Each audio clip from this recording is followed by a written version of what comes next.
Lecture 6. Introduction to Audit Planning.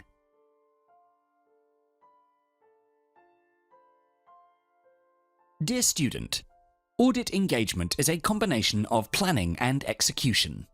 In the planning phase, the auditor must be aware of the IS audit standards, guidelines and code of ethics, the business processes of the auditee, types of existing controls, the process of risk-based audit planning, and different types of audits and assessments.